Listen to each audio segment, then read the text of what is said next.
आकाशवाणी गोरखपुर से प्रादेशिक समाचार।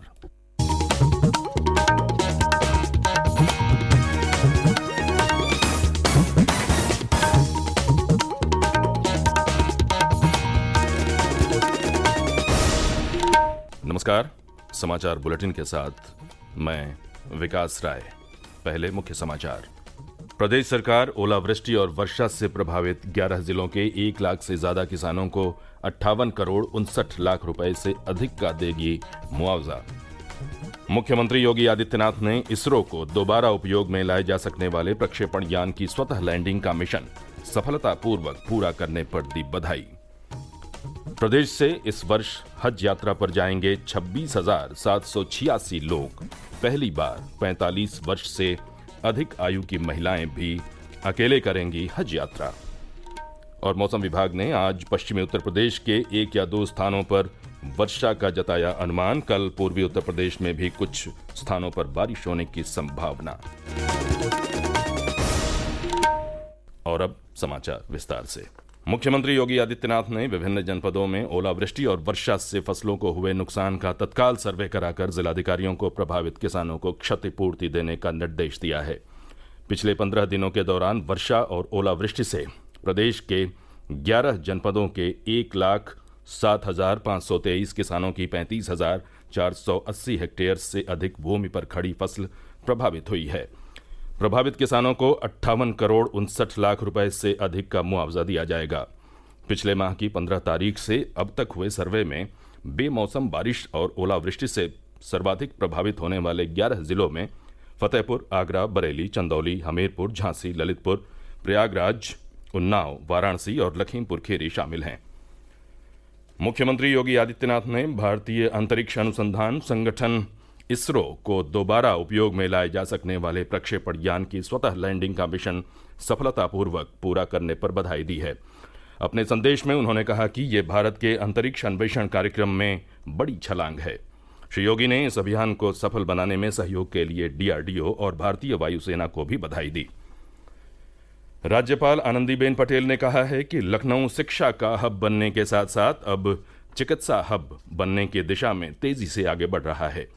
उन्होंने कहा कि यहाँ अनेक चिकित्सा संस्थाएं हैं जो अपनी विशिष्ट पहचान रखती हैं, जहाँ प्रदेश के ही नहीं बल्कि अन्य प्रदेशों और पड़ोसी देशों से भी लोग इलाज के लिए आते हैं।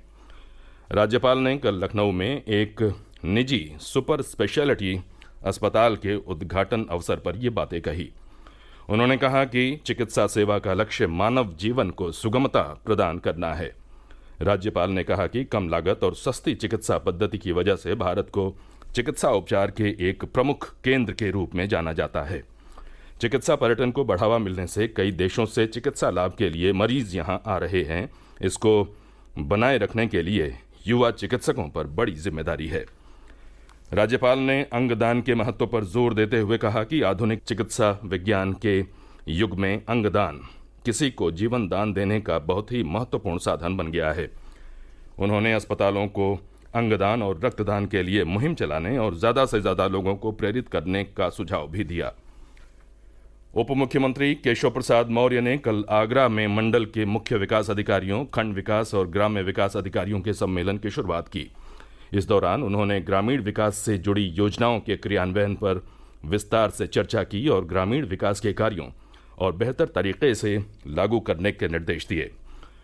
उप मुख्यमंत्री ने प्रत्येक शुक्रवार को हर विकासखंड की 2 ग्राम सभाओं में चौपाल लगाकर ग्रामीणों की समस्याओं का समाधान गांव में ही करने और हर महीने सीडीओ, डीएम, ब्लॉक प्रमुख और बीडीओ की अगुवाई में विकास विभाग से जुड़े अधिकारियों के साथ बैठक करने के निर्देश दिए। सम्मेलन में उपस्थित केंद्रीय राज्य मंत्री प्रोफेसर एसपी सिंह बघेल और उप मुख्यमंत्री श्री मौर्य ने उत्कृष्ट कार्यों के लिए ब्लॉक प्रमुखों को सम्मानित भी किया। बाद में श्री मौर्य ने पत्रकारों से वार्ता करते हुए कहा कि नगर निकाय चुनाव की तैयारियों में पार्टी मजबूती से जुटी हुई है, जीत सुनिश्चित है। उप मुख्यमंत्री श्री मौर्य ने कल मेरठ में पार्टी पदाधिकारियों और कार्यकर्ताओं के साथ बैठक कर संगठन को और मजबूत करने पर भी चर्चा की। प्रादेशिक समाचार आप आकाशवाणी गोरखपुर से सुन रहे हैं। ये समाचार बुलेटिन हमारे YouTube channel AIR news Gorakhpur और ट्विटर हैंडल AIR News_GKP पर भी उपलब्ध है। प्रदेश से इस बार हज यात्रा के लिए 26,786 हज आवेदक चयनित किए गए हैं। इनमें 70 वर्ष से अधिक उम्र के हज यात्रियों की संख्या एक सहयोगी के साथ 1272 है। वहीं 45 वर्ष से अधिक उम्र की महिलाएं बिना सहयोग श्रेणी में 222 हैं, जबकि सामान्य श्रेणी के चयनित यात्रियों की संख्या 25,292 है। अल्पसंख्यक कल्याण मंत्री धर्मपाल सिंह ने चयनित हज यात्रियों को बधाई देते हुए उनकी सुखमय और मंगलमय यात्रा की कामना की है। उन्होंने बताया, इस वर्ष पहली बार 45 वर्ष से अधिक आयु की महिलाओं को अकेले आवेदन करने की अनुमति प्रदान करते हुए चयन किया गया है। बहुजन समाज पार्टी की राष्ट्रीय अध्यक्ष मायावती ने कल राजधानी लखनऊ में पार्टी नेताओं और पदाधिकारियों की राज्य स्तरीय बैठक की अध्यक्षता की। उन्होंने पार्टी पदाधिकारियों से आगामी निकाय चुनाव में पूरी प्रतिबद्धता के साथ कार्य करने को कहा। उन्होंने कहा कि बसपा टिकट वितरण में स्थानीय स्तर पर लोगों के कल्याण और विकास के लिए कार्य करने वाले उम्मीदवारों को प्राथमिकता देगी। आइए अब सुनते हैं आकाशवाणी के लोकप्रिय कार्यक्रम प्रधानमंत्री की मन की बात पर आधारित विशेष श्रृंखला। आज की कड़ी का विषय है आतंकवाद की चुनौती। लोक आवाज और सीधा संवाद, यानी आपके हम सबके मन की बात। जी हाँ, ऐसे ही करोड़ों लोगों से जुड़ जाते हैं हमारे प्रधानमंत्री हर महीने मन की बात प्रोग्राम के साथ। आकाशवाणी पर ये सिलसिला अप्रैल में 100वीं कड़ी के साथ जारी रहेगा। इस विशेष मौके पर मन की बात कार्यक्रम से प्रधानमंत्री के चुनिंदा संबोधनों को फिर प्रस्तुत किया जा रहा है। इस विशेष कार्यक्रम की 38वीं कड़ी में प्रस्तुत है मन की बात कार्यक्रम का वो अंश जिसमें प्रधानमंत्री ने आतंकवाद की चुनौती से दुनिया को सचेत रहने की अपील की। आतंकवाद से भारत वर्षों तक जूझता रहा है। वैश्विक मंचों पर जब भारत की ओर से इसकी चर्चा होती थी तो भारत की बात से दुनिया कम ही इत्तेफाक रखती थी, लेकिन आज पूरी दुनिया पर आतंक का खतरा बढ़ गया है। इसकी वजह से अब समूचा विश्व आतंकवाद को मानवता पर सबसे बड़े खतरे के रूप में देख रहा है।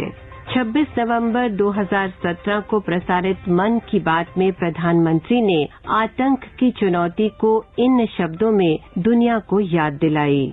कुछ वर्ष पहले भारत जब दुनिया के सामने आतंकवाद की चर्चा करता था, आतंकवाद से भयंकर संकट की चर्चा करता था, तो दुनिया के बहुत लोग थे जो इसको गंभीरता से लेने के लिए तैयार नहीं थे।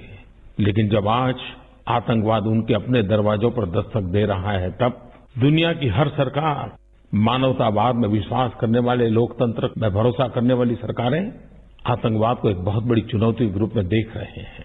आतंकवाद ने विश्व की मानवता को ललकारा है। आतंकवाद ने मानवतावाद को चुनौती दी है। वो मानवीय शक्तियों को नष्ट करने पर तुला हुआ है और इसलिए अब सिर्फ भारत ही नहीं, विश्व की सभी मानवतावादी शक्तियों को एकजुट होकर आतंकवाद को पराजित करके ही रहना होगा।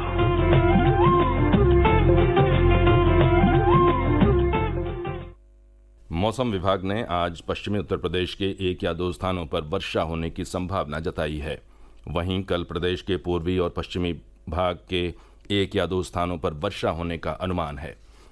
माध्यमिक शिक्षा परिषद ने सोशल मीडिया पर प्रचारित उन खबरों को भ्रामक और निराधार बताया है जिनमें यूपी बोर्ड की हाई स्कूल और इंटरमीडिएट का परीक्षा परिणाम 5 अप्रैल को घोषित किए जाने की बात कही जा रही है। परिषद के सचिव दिव्यकांत शुक्ल ने स्पष्ट किया कि कुछ अराजक तत्व उनके फर्जी हस्ताक्षर वाली एक विज्ञप्ति को सोशल मीडिया पर प्रचारित कर ये अफवाह फैला रहे हैं। उन्होंने कहा कि इस तरह की फर्जी सूचना वायरल करने वालों के विरुद्ध कानूनी कार्रवाई की जाएगी। प्रदेश ने पिछले वित्तीय वर्ष में बिजली उत्पादन में नया कीर्तिमान बनाया है। उत्तर प्रदेश राज्य विद्युत उत्पादन निगम लिमिटेड ने वर्ष 2022-23 में राज्य में 39,691 मिलियन यूनिट बिजली का रिकॉर्ड उत्पादन किया, जो वित्तीय वर्ष 2021-22 की तुलना में 13.39% अधिक है। और अंत में मुख्य समाचार एक बार फिर। प्रदेश सरकार ओलावृष्टि और वर्षा से प्रभावित 11 जिलों के 1 लाख से ज्यादा किसानों को 58 करोड़ 59 लाख रुपए से अधिक का देगी मुआवजा। मुख्यमंत्री योगी आदित्यनाथ ने इसरो को दोबारा उपयोग में लाए जा सकने वाले प्रक्षेपण यान की स्वतः लैंडिंग का मिशन सफलतापूर्वक पूरा करने पर दी बधाई। प्रदेश से इस वर्ष हज यात्रा पर जाएंगे 26,786 लोग। पहली बार 45 वर्ष से अधिक आयु की महिलाएं भी अकेले करेंगी हज यात्रा। और मौसम विभाग ने आज पश्चिमी उत्तर प्रदेश के 1 या 2 स्थानों पर वर्षा का जताया अनुमान। कल पूर्वी उत्तर प्रदेश में भी कुछ स्थानों पर बारिश होने की संभावना। इसी के साथ ये समाचार बुलेटिन समाप्त हुआ। नमस्कार।